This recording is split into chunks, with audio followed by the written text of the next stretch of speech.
Hi, my name is Denise Buckner, and this is my testimony. This is my testimony.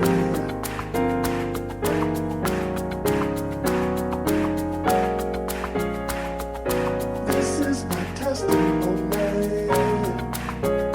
of what was done for me. This is my testimony. I've got a story to tell to the nation.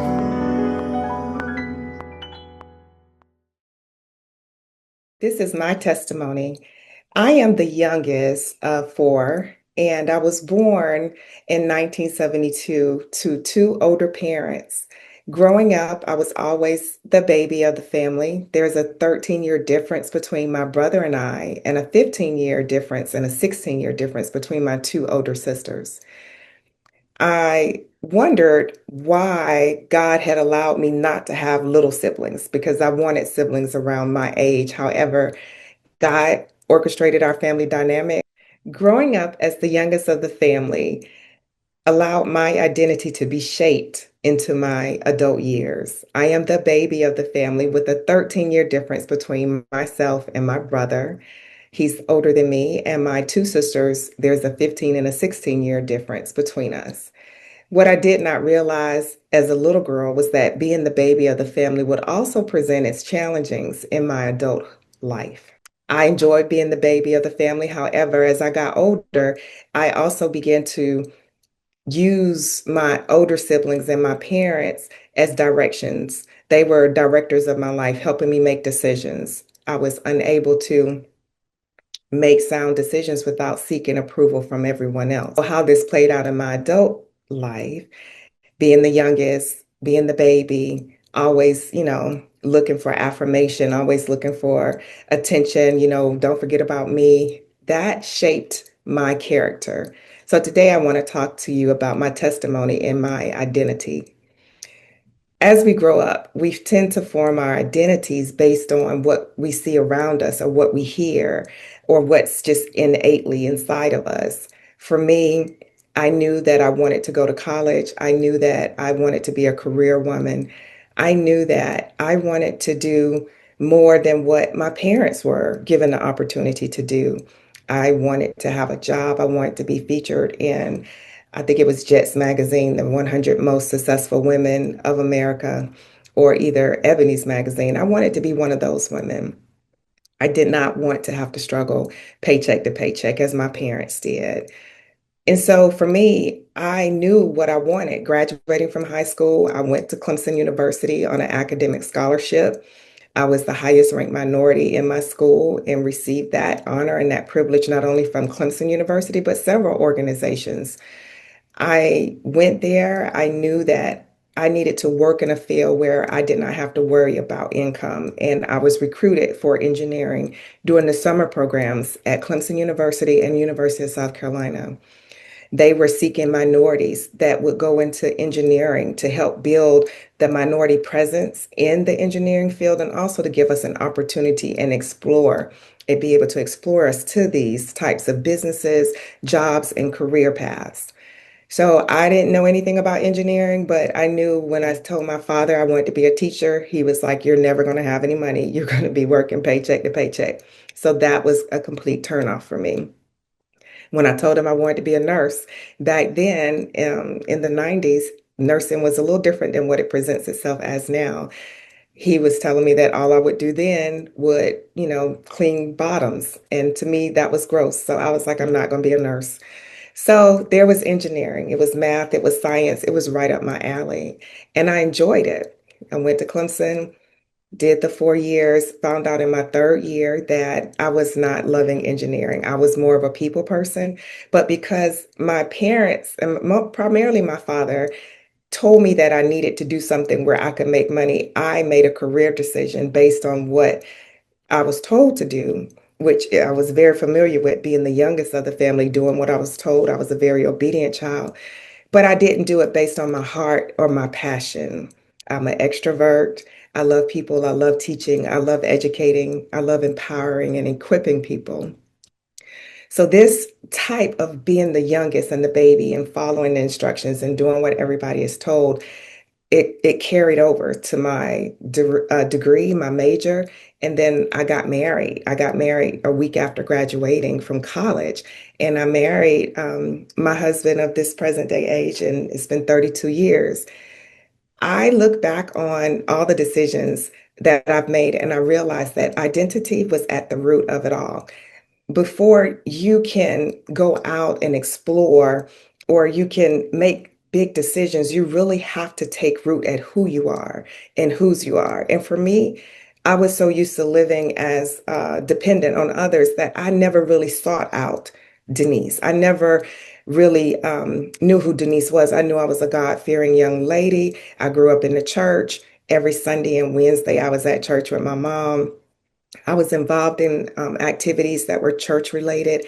I had a strict growing up childhood. I could not go out to the clubs and party and stay out all night. I could go to parties, but I had to be home by 11.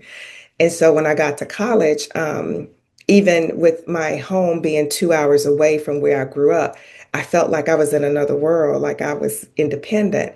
And even being in college, I still felt the need. Like I talked to my mom every day. I talked to my sisters every day on the phone. I talked to my dad every day. I still felt the need to still be attached to my family and to really, I never felt grown up. But the decision to get married was one that I was raised to get married. We were always told that when you date and you find that person, that it's better to marry than to burn, because I came from that type of background. And being so young and naive, I was like, I want to get married. I don't want to burn. Marriage, my mom always said, the marriage bed is honorable. And so I wanted to do the right thing. I wanted to do what God said to do, and I wanted to be pleasing in his sight. So my husband and I, we dated and we decided to get married because growing up, there was no shacking. There was no shacking in my family. You know, we didn't shack. That's what they called it when you live together. And so that was the right thing to do. My husband was was a college football player and then was drafted my senior year of college. So when I graduated, I graduated in May of 1994. He went into the draft in April of 1994 and was selected in the second round of the Pittsburgh Steelers, 50th overall pick. So both of us were young. I was 22, he was 22, and we were beginning to embark on a journey. But the identity piece really crippled me because I did not have an opportunity to develop who Denise was. I didn't know who Denise was. I literally left my parents' house, went to college, was still going back home and visiting, still attending all the family functions. And then, I go and I get married a week later. So then the expectations of me, I didn't know what my expectations was. I was taught by my older sisters how to be a good, godly wife. And I did those things. I did everything they told me to do. And I just knew that life was going to be easy for me because I was a good wife. And that's what they stress, being a good, godly Christian wife. And that's what I did. Little did I know that I really wasn't in a position to really understand life as a married woman because I did not know who Denise was. I did not know what Denise like. I had never lived on my own before, other than a college apartment or a college dorm with two to four other roommates. So I didn't know what type of ice cream I really enjoyed. I didn't know anything about different flavors of food. I was basically a country girl. I ate a lot of Southern food. So I didn't have the experiences of life that really make you know what you like. I didn't know how I wanted our apartment decorated. So Brisson and I, we would talk and we came to the decisions together. But primarily being the youngest of the family, I began to just follow suit with whatever he wanted to do because here I am trying to be that people pleaser. I'm the youngest. I just want everybody to be happy and I just want to do what I'm supposed to do. I want to be in order, right? And so I just shifted from being a baby in the family to now I'm Brenson's wife. I was submissive to my husband. That's the better word. I was submissive to my husband. And so with the life that we then branched off to live as NFL player and NFL wife, identity became the root of a lot of issues because here I am, I'm fresh out of my parents' house. I'm exposed to a world that I didn't even know existed. Come my junior year of college is when I found out about the NFL. My parents were older when they had me, so we just I didn't have a lot of exposure growing up.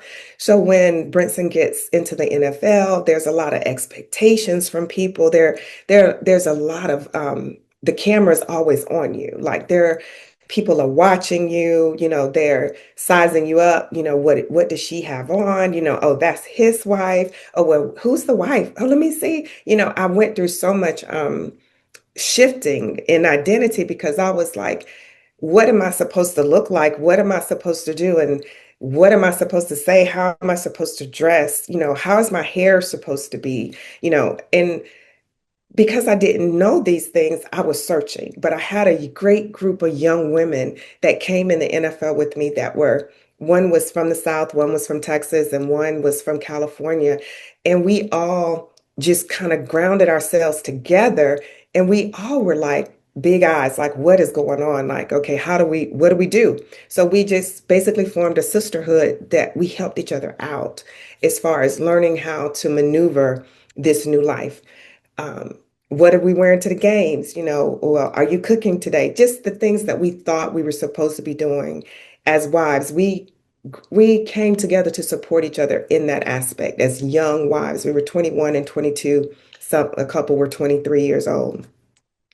So I'm shifting from being a young baby to now I'm married. And I'm not only married, but I'm married to an NFL football player who's very, highly ranked, was very sought after, and he's new at all this. And so we're thrust into this environment where I cannot speak for my husband, but I know I was searching for Denise. I was just trying to be what I felt like I needed to be as a wife, still hold on to my godly values and my morals, and I just assumed that everything was going to be perfect. I assumed that the grass was always going to be green. I assumed that, we would have the roses, the fairy tale life. Our wedding looked like a fairy tale wedding. I'm thinking we're going to have a fairy tale life. And then life happens. Um, Probably going into the second year of our marriage, it started to crumble. And I didn't know why it was crumbling. I was like, I'm doing the things, I'm praying, I'm seeking God.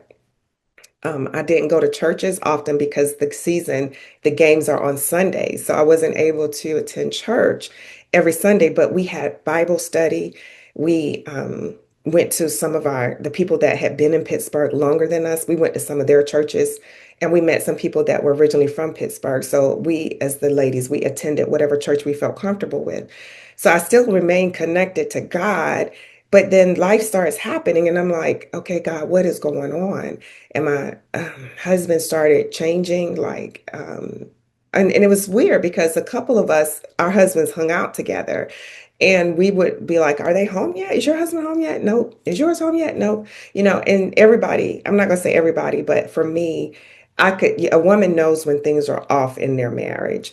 But because I felt like for some reason, didn't have a voice as to say like, well, where were you today? Why are you guys hanging out here today? Or why do you have to go to this function? Because I didn't want to be that nagging wife. I can remember the scripture in Proverbs that was talking about the nagging wife, and it's better to something about the roof and the tin and the raindrops than to be in the house with the nagging wife. So, a couple times I would ask, but my identity, I shrunk. I began to shrunk, and I'm like, why can I not own my voice and just say, hey, what's going on? Why are you guys going to the club? Why are you, not so much your friends, but why do you have to go to the club this Friday night? Or why do you have to go this Saturday night? Or why do you have to go out of town?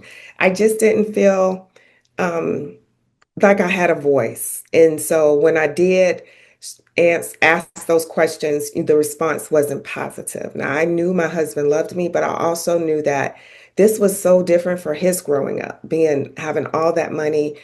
having access to pretty much everybody just serves you like a king. Like they roll out the red carpet when NFL players come or NBA players. They just treat them like kings. And so he was used to doing what he wanted to do. And I was used to being at home waiting for him. And that was my role. I waited and I did a little part-time jobs. I had a degree in engineering and I knew I didn't want to be an engineer, but I applied to pre-med school at University of Pittsburgh because I began to see that I needed to do something for Denise. We did not have kids. And I was like, this is not, I cannot sit here and be the happy little puppy that wags his little tail every time the husband comes in the door. I'm just sitting there like, what we gonna do? What we gonna do? And he's like, I've worked, I'm tired, my body hurts. I just want to come in and eat and rest. But being home all day, I was thinking like, what can't wait till you get home, can't wait. And that was just the being new as a fresh young wife, just really waiting for your husband to walk through that door just like a little puppy because you hadn't seen them all day, or they traveled for the weekend and you're ready to have a date night and you're ready to do this. But life happened in our marriage, and I found out there were signs of infidelity, but they were always denied when I would question. And I found out that my husband had an extramarital affair. And the way I found out was it was horrible how I found out.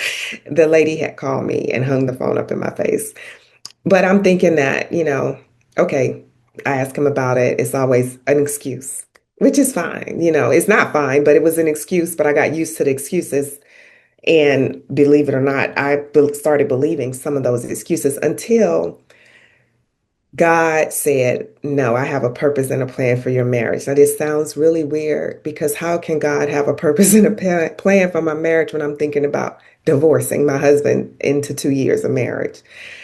And he did, though. He had, because we're still here. And that's what I want to talk to you about. I didn't know who I was in God. I knew I was his child, but I did not have the spiritual growth and the spiritual voice and power and authority that I walk in now, some 30 years later.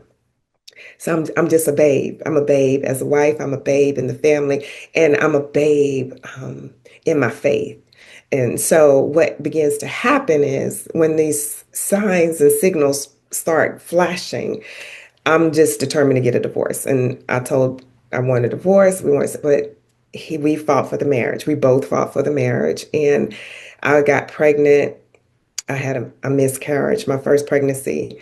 And then the second pregnancy, my rainbow baby, I was successfully able to carry her. While I was carrying her, I was under a lot of stress. Marriage had taken a toll on me, and my husband also was expecting another child from another woman. I just knew that my life was over as far as being Mrs. Brunson Buckner. I was like, I'm done. This is not what I thought life was going to be. I mean, I felt like everything was supposed to be perfect. I came from a perspective that if you did the right things, that things would work out.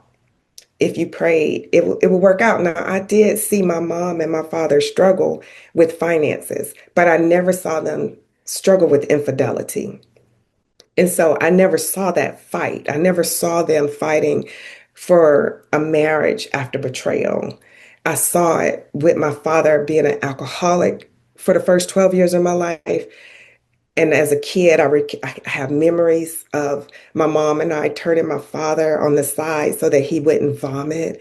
I have memories of him coming in drunk after driving and driving after drunk and us pulling his shoes and his socks off. I have all those memories as a kid, and I saw my mom praying. That was the one thing that I always saw my mom praying.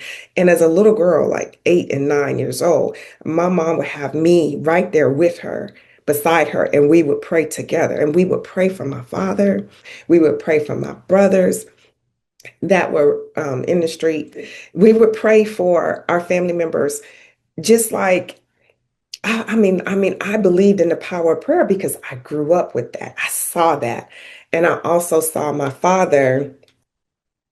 My father was no longer an alcoholic after my after I turned 12. I saw his redemption. I saw what God could do. So my faith and my background was rooted and it was planted in God. And I knew that with prayer, all things would be possible. And so I began to pray for my husband. I began to pray for my marriage. My sister was a minister. My other sister knew the word of God. She was similar to, she wasn't an official minister, but she was like an evangelist. My mom was active in the church. So we all began to pray. My mother-in-law began to pray. My grandmother began to pray.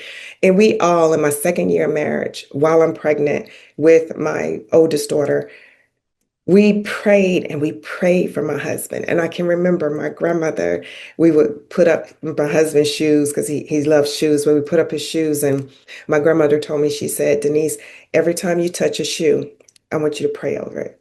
I want you to pray over every shoe, touch every shoe and pray over it. And my grandmother was very quiet, a quiet spirit, but she was one of those quiet storms that you definitely didn't want to see that side of her, which I rarely ever saw that side of her. But she said, this is what we're going to do. So everybody who touched a shoe of my husband, they prayed. And then my mom led a prayer that one day that he would want to go places, he would want to do those things, but he would not do it. He would not go. And so I began to believe in the power of prayer all over again. Like, okay, God saved my mom's marriage and my dad's marriage. God can deliver this. But the difference was that my heart was broken. My heart was shattered to pieces. Because when you go into a marriage, you expect for better or for worse, in sickness and in death, till death do us part. In sickness and health, until death do us part. You expect it to last forever. I did not go into my marriage thinking that I would be fighting the fight that I had to fight. And looking back over it, I would ask God, like, you've given me the out. You've given me the out with the infidelity. That is one of the things that everybody was like, well, what the Bible, being a godly wife, you have to do this, you have to pray and forgive, you have to love them, you have to basically, I was being told, even by my grandmother, that I needed to love and forgive my husband. Even my mom was like, I needed to love and forgive him. Everybody expected me to love and forgive him, but nobody spoke to me about the pain that was happening in my heart.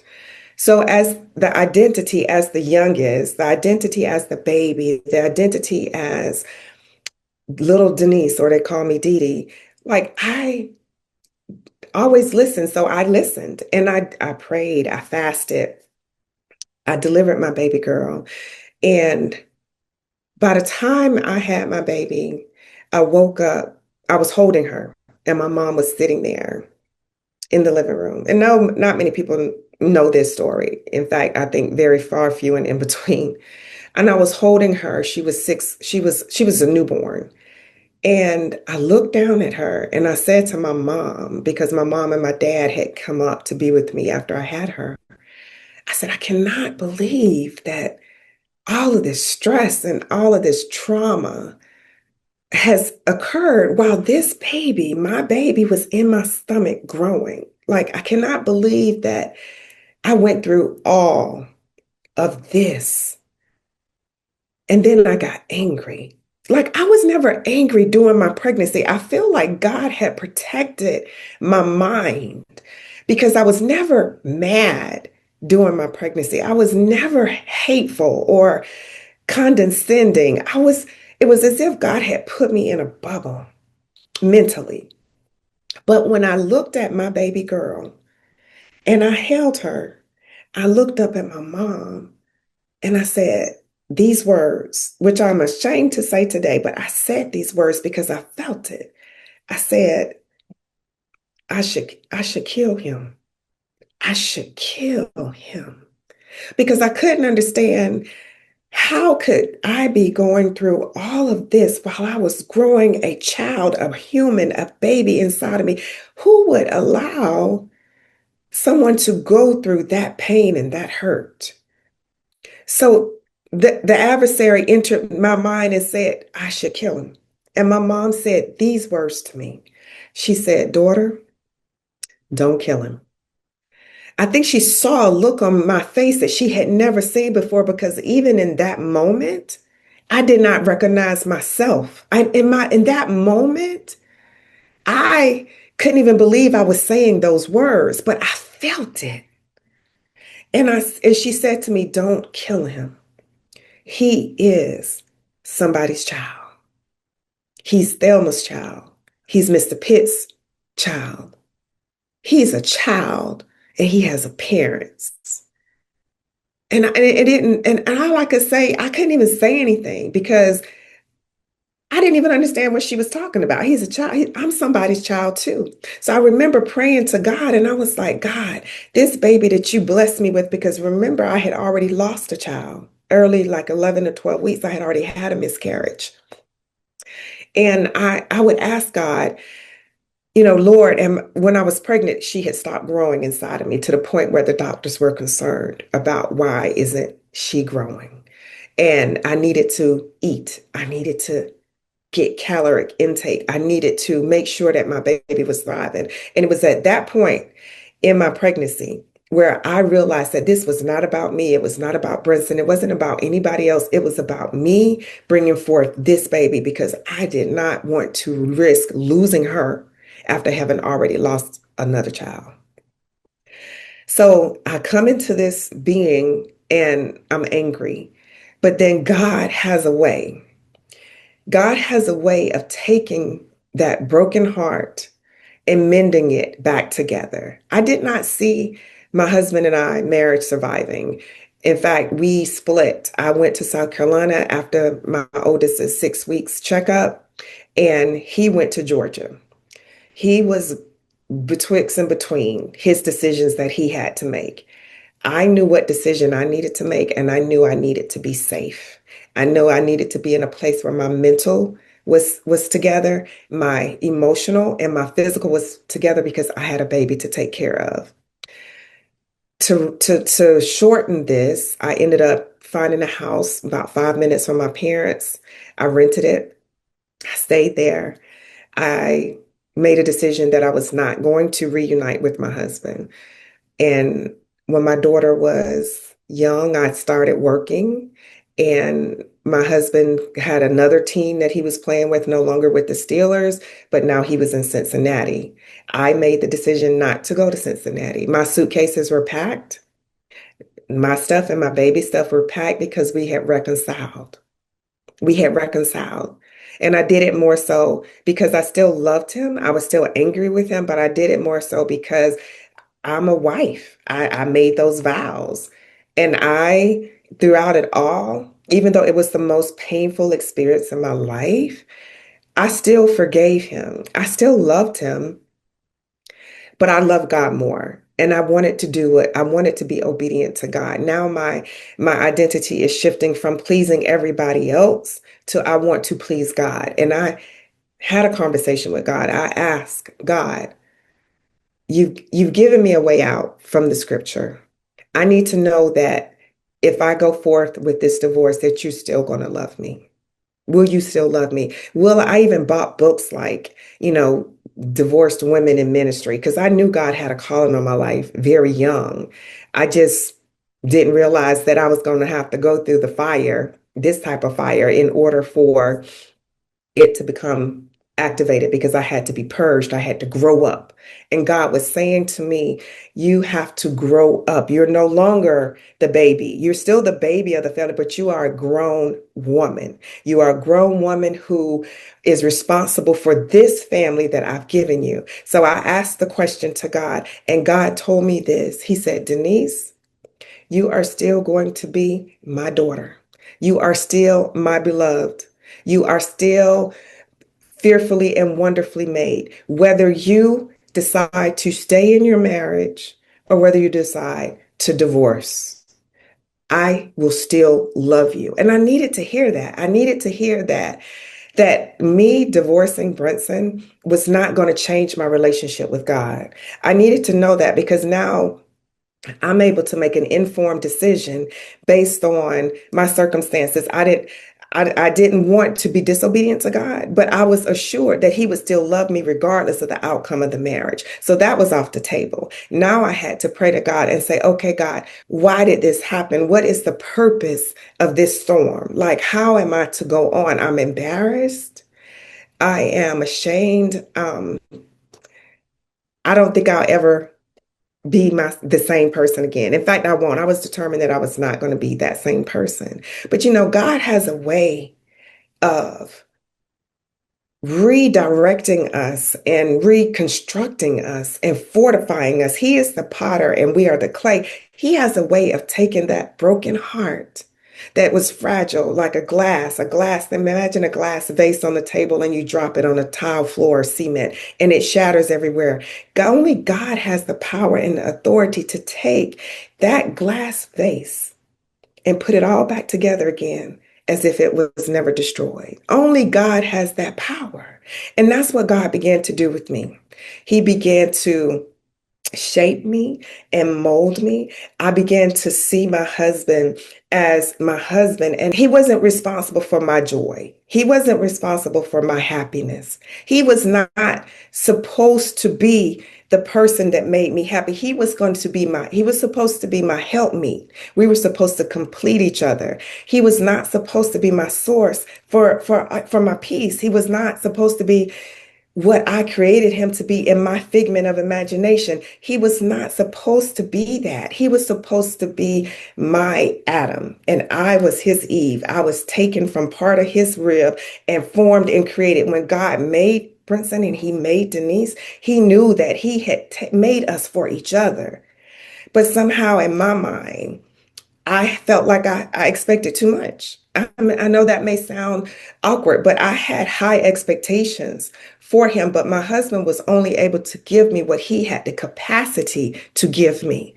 So I had to go searching. God had to remind me of who I am in him, who I was in him, who he created me to be.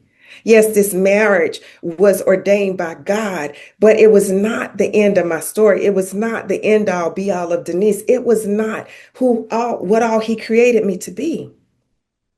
So once I realized that I still had to seek God, I still had to depend on him and that he was the source of my joy.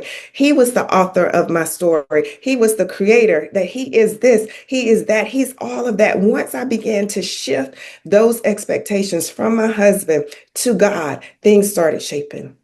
Things started transforming. And I believe that I began to look different. I began to speak different. And I want to believe, because I can't tell my husband's story, but I want to believe that he saw a different Denise. I decided to stay in the marriage. He wanted to stay in the marriage. I knew that life was going to be hard, but I did not know what crosses I would have to bear. I knew that Jesus said to take up your cross and follow me daily. I knew that he said those words, but I had no idea that as a 24-year-old, I had Nia at 25, that everything that I had dreamed would be completely shattered. And that's what the enemy kept shouting in my ear. The enemy kept saying, everybody's going to know your business. Everybody knows your husband cheated on you. Everybody knows you're walking around like everything's fine. And it's really not. And it wasn't so much that anybody knew anything. Only the people we told or the people that we came into contact with. It wasn't like the internet. We didn't have the internet like we have now. Somebody does something and they film it and they blast it all over the World Wide Web. It wasn't like that.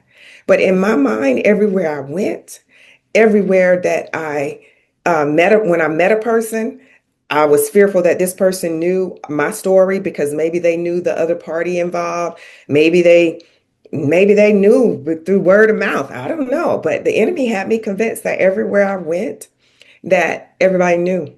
Everybody knew what happened.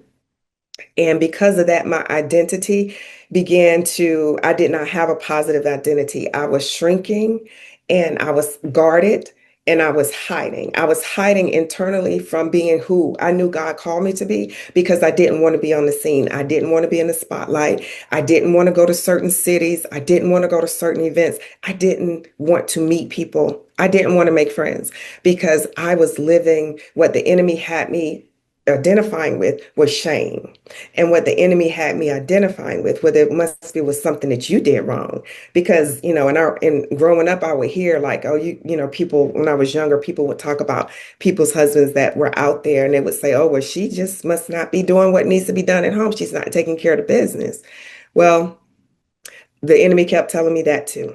The enemy told me everything was my fault and that I was just basically going to be walking around with a scarlet letter on my head for the rest of my life because this was something that we could not escape because our kids, my child and I call him, he's not my stepson, but he is my son. I call him my son. He's 6 days older than my daughter. God had a way with all the timing too. And I just knew that I was just going to be, the talk of the town. And that was the main thing that kept me paralyzed.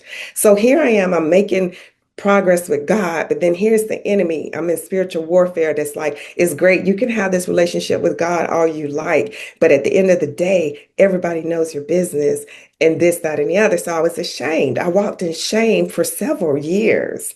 I mean, many years I walked in shame and I wore a mask. So my true identity started coming out when I attended an event and a young lady came up to me and she said, Denise, I just want you to know you shared your testimony, but there are a lot of us, and these were NBA and NFL wives. She said, there are a lot of us, she said, us that have gone through similar things. You're not the first and you won't be the last. It will be okay. And that set me free because I was so guarded that I didn't want to meet anybody there. I just was there, but God had a purpose and a plan for me being there. He let me know that there were other people who had similar stories to mine. There were other people that were in the same situation I was in. They were fighting for a marriage that the enemy was bent on destroying.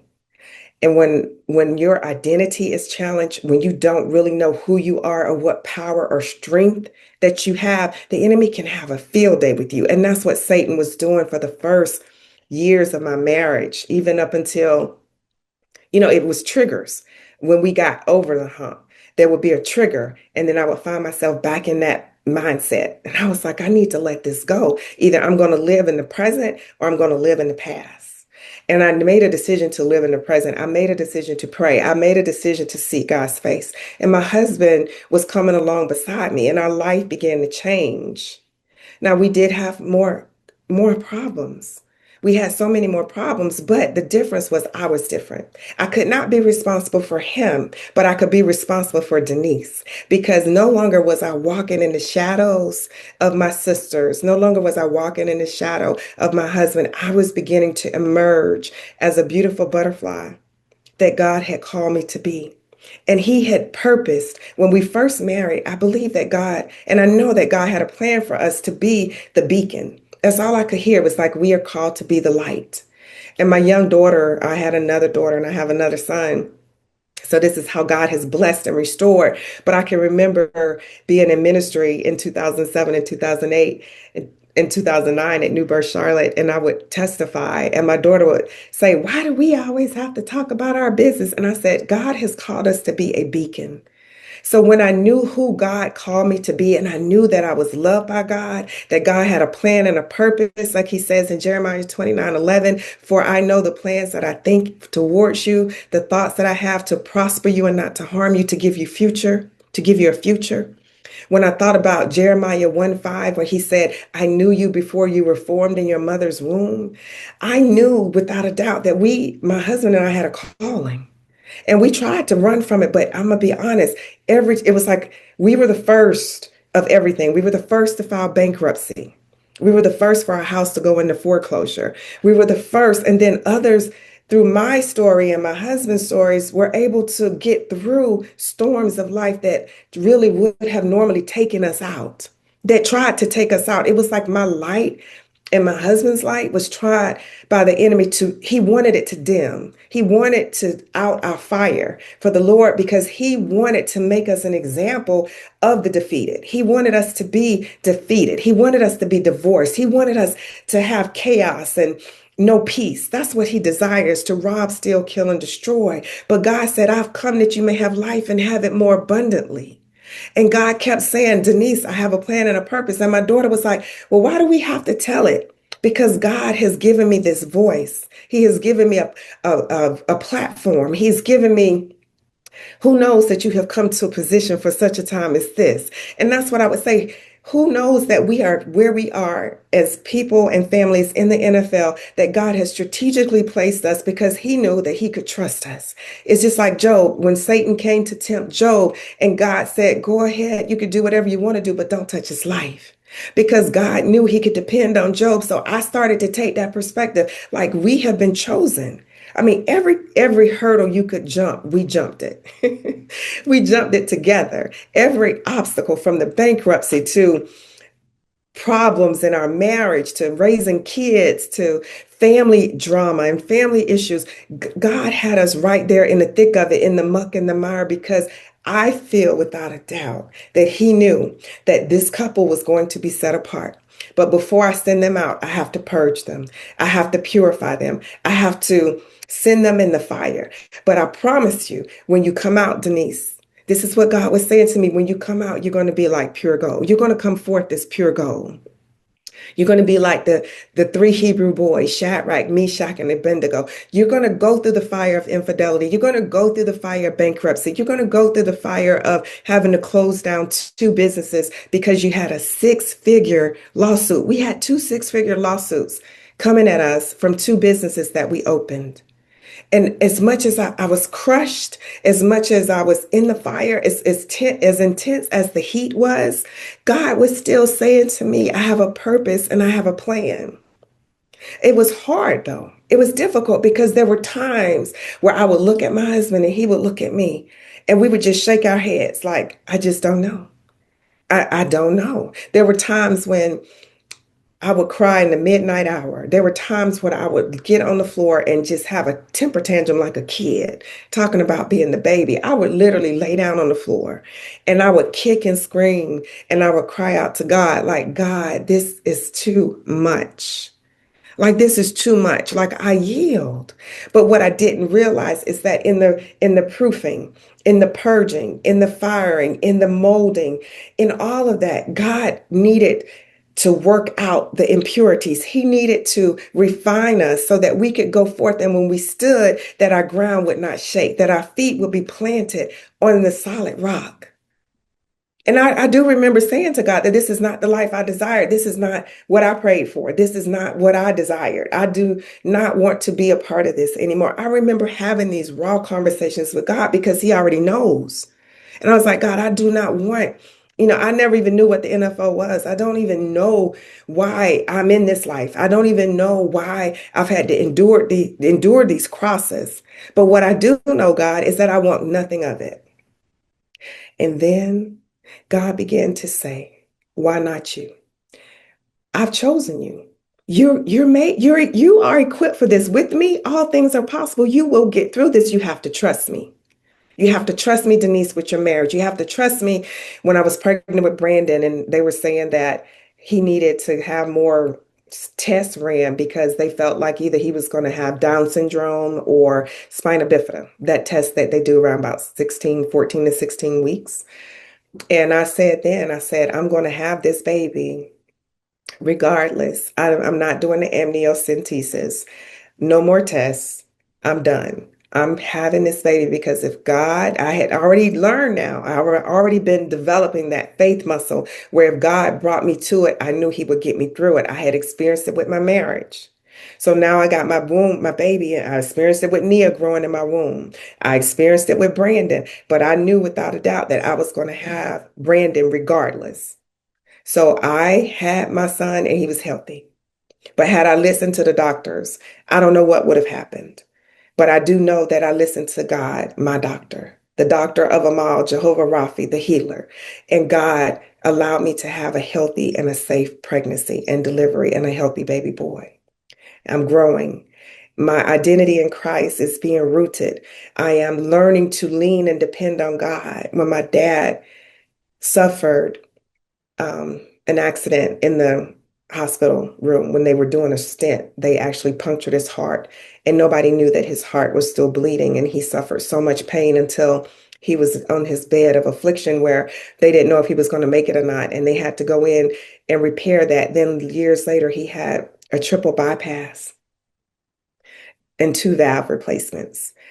I knew then, that was in the years of 2001, that he first got sick, and then 2004, he had the triple bypass. And I remember praying for 21 days and fasting. And I remember putting seed in the ground. I literally planted a flower and I said, this is for my dad. And I saw the faith, I saw the answers of the faith of the righteous working. I saw my mom, we prayed, the intercessory prayer partners prayed, my sisters prayed, everybody that we came in contact with was praying for my father. It was through that experience that I learned about the power of prayer for the sick, for the power of prayer for the sick, because they had actually told my mom to go home, told mom to go home, get your family prepared and get his affairs in order because he will not live. I can remember him being turned upside down in the hospital room because he was bleeding. So they had him in the opposite position where his head was down here and they were trying to control this outward blood flow. I can remember him coming out of that surgery and his tongue was swollen hanging out of his mouth because they weren't sure if he had a seizure or not during the heart operation. I can remember him having to go on dialysis for a brief period of time because his blood needed to be filtered. I can remember him not even being able to hold a cup of ice because his muscles had atrophied in the decline of being in the hospital for so long. He was unconscious for over 21 days. 21 days he woke up singing, "What God has for me is for me." My dad woke up out of a period of being in a coma after 21 days singing, "What God has for me is for me." So I knew the power of prayer. I knew that for the healing, for the sick, for the healing, for the distress. And I began to draw back on that and use that through my life because my son was born in 2002. So I knew that if I continued to pray and I continued to fast, that God was going to make light of this. He was going to give me beauty for the ashes. He was going to fulfill the promise because he had showed me my son before he was even born. And there's a family picture we took afterwards, and it's the exact same picture that God showed me while my son was in my stomach. So God will show you glimpses of things in your life where you may need just that glimpse just to get through. He had showed me being a vessel for God, speaking about infidelity in marriages and how you can overcome it. God had showed me being like on a stage and I was speaking and I was teaching. And at the time, I was like, well, how am I going to do that when I'm even afraid to give my testimony? Like I couldn't even utter anything about what had transpired in my life. But God took all of that, and where it says that He will give you beauty for your ashes, He began to do that for me. He began to do that for my husband when we were bankrupt and we did not have our cars were repoed. Our cars were repoed. Oh my gosh, we were using one of my parents' car to drive, which was not a brand new car. Oh my gosh, when I think back to that time, I had traded in a vehicle for a 1984 Oldsmobile. Well, I had an 84 Oldsmobile Forenza, but I traded it in for a Malibu. This was a Malibu, a 1994 Malibu, and we were now in the year of like 2007, 2008. So it was an old Malibu, Butte, excuse me. And I remember all of us packing in there. We were so tight in there. It was just unbelievable. I remember my husband with his big stature driving that Malibu. It was the most embarrassing thing. My kids had already been exposed to the life of luxury, as they call it, with the Escalades and the BMWs and the Hummers. And now we're in a Malibu and my mom's old Lincoln Continental. And did not want to be pulled up to practice or picked up from school in those cars. But it was good for all of us because we all ate big old portions of humble pie. But even in that, God was taking our story and He was still shaping it because God restored everything that the enemy tried to eat up, everything that the cankerworm, everything that the locust, everything that was chewed up and devoured, everything that was taken from us, everything that we gave away, every negative thing, God was rebuilding it. And when I tell you, I remember a time when I looked up in the sky and I didn't even know if we were going to fly again in the airplane. Like I looked up to the sky when we were driving my mom's hoopty, and that's what we call it, a hoopty, and my Oldsmobile, the Malibu, excuse me. I remember looking up to the sky and I was like, God, am I ever going to fly again? At that point in 2009, when we filed bankruptcy, 2010, it was struggle from 2008 on. Filing the bankruptcy, having to downsize and move out to a rental, all of that was such a struggle. We were on the struggle train for a long time.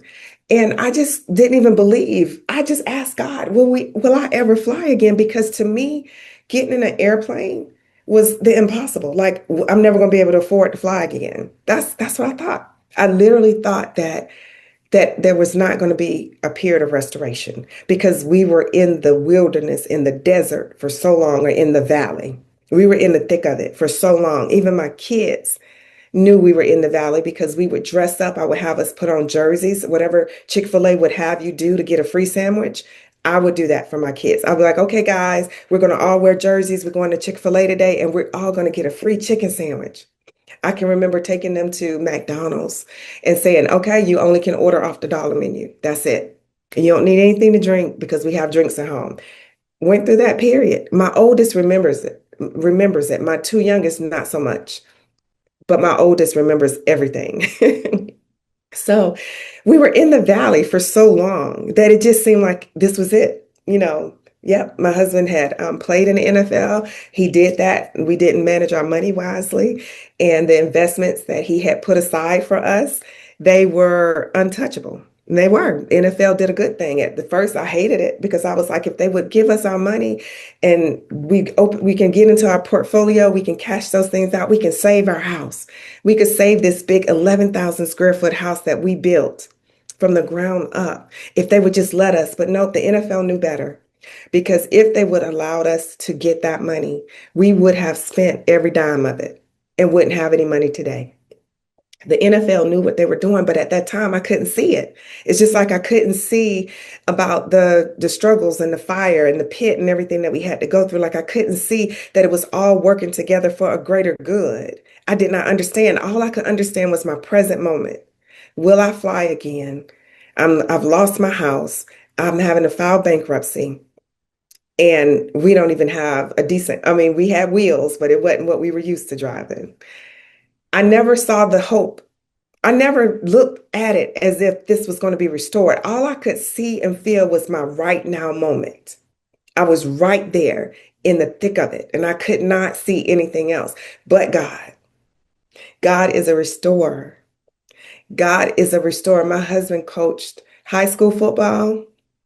He stopped playing in the NFL in 2006. He coached high school football and youth football from 2007 to 2013.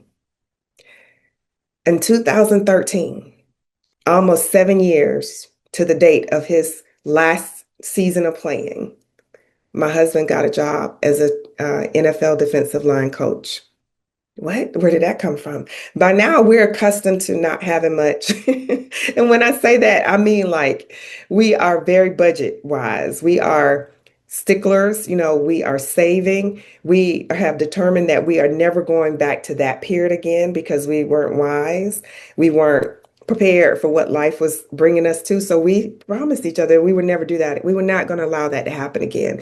But when my husband got that job with the Arizona Cardinals, God showed up and showed out. And he coached in the NFL from 2013 to 2018 with the Cardinals, which led us to Arizona in the desert, which was a wilderness experience that God was refining us and purifying us and solidifying as one because we had been through so much. We had went through so much in our marriage in Charlotte that I feel to this day that God was saying to me, Denise, I'm going to have to uproot you. I have to put you in new soil because the soil you're living in right now is toxic. It has so much, um, so many remnants of what was. that in order for me to take you to this new place, in order for me to take you to this next level in your marriage and in your mind with your children, that your old mindsets, I'm going to have to really uproot you guys and take you out west. And nobody wanted to go. None of my kids went. I did not want to go. We literally were forced to go. My husband went for a year, a little less than a year, and he was like, okay, you all need to come. We didn't want to go. I said, I'm not coming. I'm not coming. I started getting calls from different moving companies, and I was like, I don't know why you're calling because we're not moving to Arizona. My husband's going to work out there. Now, mind you, I'm over all the marriage problems because I'm secure in my marriage. I feel like, okay, we're good. So he can go on out there and he can do the job and then we'll come visit. I wasn't even thinking about being insecure because God had built me up in who I am in Him. God had told me who I am and my authority in His kingdom. So I wasn't concerned about what could possibly happen because I felt like anything that could have happened, I've already been through it. And my marriage is solid, so we're good. Well, God started working on my heart. I think it was through my husband and those movers calling, and then some people from the Cardinals were calling me saying, you got to come, you should come. And I'm like, I don't even know these people that I'm having these conversations with, but no, I'm not going. And God said, yes, you are. And so my husband came home, and I guess he had a talk with God. He made a declaration, a decree that we were coming. And so we left and we went. The end of my daughter's junior year, it was April. We relocated to Arizona. But God told me that the reason why I brought you here is because you could not grow. I cannot put new wine in old wineskin. The South represented too much of negativity, too much toxins, too much pain, too much hurt. I needed to get you all away from your family. And we had no family in Arizona. We had no friends in Arizona. I needed to get you into a new land, into a new soil, into a new place so that where I can grow you and develop you because I have a plan for you. And I'm not through writing your story, Denise. You are strong right now, but I have to continue to fortify you because you're not where I need you to be in order for you to go to the people. So there were more challenges. But the difference in the challenges that I would face individually and corporately as my family, the difference was that I was no longer a babe on infant milk. I was no longer eating baby food spiritually. I was no longer, suckling from a breast. I was literally studying God's word and growing in Him. I was literally working in the vineyards. Prior to leaving to go to Arizona, I was in ministry with New Birth Charlotte under Bishop Tara Murphy. My husband was in ministry. We all were surrounded by families that were learning about God together and growing in God. We were doing small group discipleship. We were teaching the word. We were being examples. We were being the beacon that God said we would be. And then we went to Arizona and things kind of quieted down. So we took kind of like a little back seat and just began to relearn all the stuff over again. I went to a teaching church that taught nothing but the true, clear, practical word of God so that I could just make sure that what I'm learning is of God, is Bible and not so much of man. I needed a new lesson. I needed to retake some lessons. And while we were there and while God was doing that, my family started thriving. My kids started excelling. Not that I didn't think they would, but I didn't know how the fallout was going to be because nobody wanted to come. My daughter went on to get a D1 scholarship in volleyball at Oregon State University. Mind you, she never played sports until her ninth grade year of high school in Arizona. My daughter Nia was on the cheer team, the competitive cheer, lift weights, ran. She lost over 40 pounds her freshman year in high school because in Arizona, things were different. It was active and fit communities. People walked, people jogged, and we went to a 6A high school and their programs were so competitive that you had to be the best of the best in order to make it, in order to even show up on the field or on the court. Schools with populations of 4,000 students. I began to see them flourish. I began to see my son, while I'm there that half a year and a half, I began to see him become more in alignment because now his father is there. I began to see me take on more of a role of maturity in Christ And I also heard God tell me specifically, Denise, this is why you're here. It's for you, it's for your husband, but it's for your kids. My kids went on to do great things. I have a daughter that's a doctor at University of Pittsburgh Hospital System, a daughter who is now getting ready, the same one is getting ready to go to Philadelphia to the Jefferson Hospital System.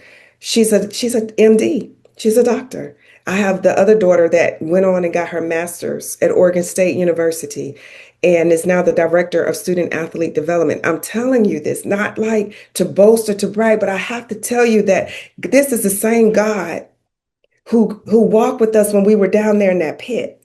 This is the same God who restored us where I didn't think we were going to be able to fly again. Not only were we able to fly, I had so many frequent flyer miles that I was able to transfer them to other people to help them to fly places. This was the same family that was bankrupt, not only in finances, but in love, and God restored it. This is the same woman of God who said that I no longer desire this marriage.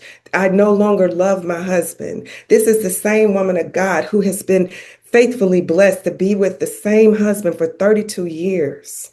We just celebrated our 32nd anniversary. This is the same God whose son was there when I was told by the doctors that there was something wrong with him, that now this son is now going on 24 years old and played D1 football on a full scholarship to Oregon University, and then went to Middle Tennessee State and finished his football career, has an undergraduate degree.